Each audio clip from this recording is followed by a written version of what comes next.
Robot कुछ इस तरह फल चुनेंगे। वो इस काम में इंसानों से ज्यादा तेज हैं। खेती में मजदूरों की बहुत बड़ी समस्या है। भविष्य में किसानों की मददगार मशीनें तैयार करने के लिए एशिया, यूरोप, कनाडा और अमेरिका में स्टार्टअप कंपनियां उभर आई हैं।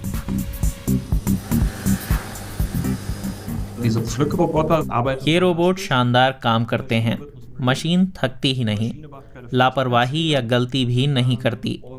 उसकी फिटनेस भी बनी रहती है। सेटिंग सही है तो ये काम करती रहती है। स्ट्रॉबेरी के फल चुनता ये रोबोट फ्लोरिडा में इस्तेमाल हो रहा है। इस प्रोटोटाइप का अभी परीक्षण चल रहा है। अभी तक मेक्सिको से आए लोग स्ट्रॉबेरी चुनने का काम करते थे। मैं बता दूं कि बहुत ही टेढ़ा काम है। हर 3 दिन में फल निकालने पड़ते हैं। नियम ये है कि हर एकड़ में एक आदमी चाहिए। हजारों एकड़ के लिए हजारों लोग चाहिए। लेकिन पिछले 20 सालों में मजदूर लगातार कम हुए हैं और स्ट्रॉबेरी चुनी नहीं जा सकी। किसानों को बड़ा भारी नुकसान हुआ। काम पर बनाई तो उन्होंने एक रोबोटिक्स इंजीनियर को बुलाया। दोनों ने मिलकर एक हार्वेस्टिंग मशीन तैयार की। $7 लाख कीमत वाली मशीन किसानों को खरीदने की जरूरत नहीं, वे उसे किराए पर लाते हैं। रोबोट कतारों के बीच खुद ब खुद नेविगेट करता है, इंसानों और चीजों को लेजर की मदद से पहचान लेता है।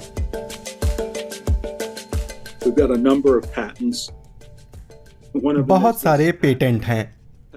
उनमें से एक ये है, रोबोट की पिकिंग डेट को हम थामे रख सकते हैं, जबकि मशीन बहुत धीमी गति से आगे बढ़ती रहती है। इस पहिए में कई सारे पंजे लगे हैं। इसके जरिए रोबोट स्ट्रॉबेरी निकालता है। पहिया घूमता है और पंजा खुल जाता है और स्ट्रॉबेरी निकाल लेता है। इससे ज्यादा तेजी से पौधे से फल निकाले जा सकते हैं।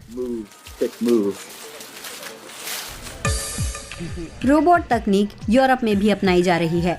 एक डच कंपनी ने ज्यादा तेजी और कुशलता से काम करने वाली मशीन का आविष्कार किया है। खेत जोतने के लिए ये स्वचालित ट्रैक्टर भी काम को आसान बनाता है। दिन रात अकेले अपने दम पर काम कर सकता है। बस गैस की टंकी फुल होनी चाहिए। लेकिन अभी तक किसान अपनी मशीन से जुड़ा है। कभी खराब हुई तो खुद मरम्मत कर सकता है।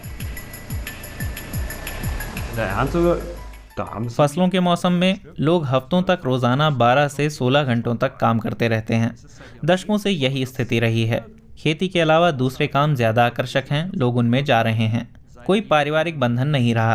किसानों के बच्चे साफ कह देते हैं, पापा हम खेती नहीं करेंगे। तो फिर पीढ़ियों बाद आखिरी व्यक्ति आप ही बचते हैं। तो क्या भविष्य स्मार्ट खेती का है? खेती की मशीनरी का विकास स्वचालित कारों के मुकाबले ज्यादा उन्नत रहा है, क्योंकि सड़क यातायात में काफी कड़े नियम लागू होते हैं। खेती में खासकर हम 2003 से स्वचालित मशीनों का उपयोग करते आ रहे हैं।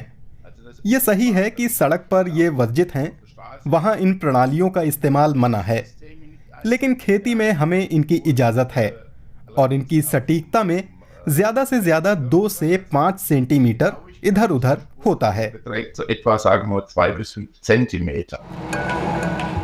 जर्मनी में या यूरोप में कहीं और खुद से चलने वाली मशीनों की इजाज़त नहीं है। अमेरिका और कनाडा में भी ये नियम लागू हैं। कानूनी नियम कायदों के तहत मशीनों के साथ इंसान का होना जरूरी है, क्योंकि 300 हॉर्स पावर और 12 टन वजनी बड़े स्वचालित ट्रैक्टरों में हादसों का खतरा काफी ज्यादा होता है। कानून एक स्वचालित मशीन या एक आम मशीन में फर्क नहीं करता। ये शब्दावली कानून में परिभाषित नहीं है। शायद निर्माता कंपनियों के पास स्पष्ट सूचना भी नहीं है। उन्हें कानून की ओर से थोड़ी और मदद चाहिए, जिससे ये पता चल पाए कि इन मशीनों का उपयोग कानूनी तौर पर सुरक्षित है या नहीं। किसी इंसान या जानवर को चोट ना पहुंचे, ये सुनिश्चित करने के लिए स्वचालित मशीनों में जीपीएस, पर्यावरण की पहचान के लिए इंफ्रारेड कैमरा, हीट सेंसर और दूरी मापन के सेंसर लगाने होंगे। सौर ऊर्जा से चल रहा ये छोटा सा रोबोट खेत में धीरे धीरे निराई के काम में जुटा है। इस काम में यूं तो 20 लोगों की जरूरत पड़ती। कीटनाशकों से बचने के लिए जैविक किसान इसका उपयोग करते हैं। खाद डालने, छिड़काव और रोपाई में भी इसका इस्तेमाल किया जा सकता है। आगे चलकर रोबोट के बिना खेती की कल्पना करना असंभव होगा। क्या खेती का भविष्य यही है?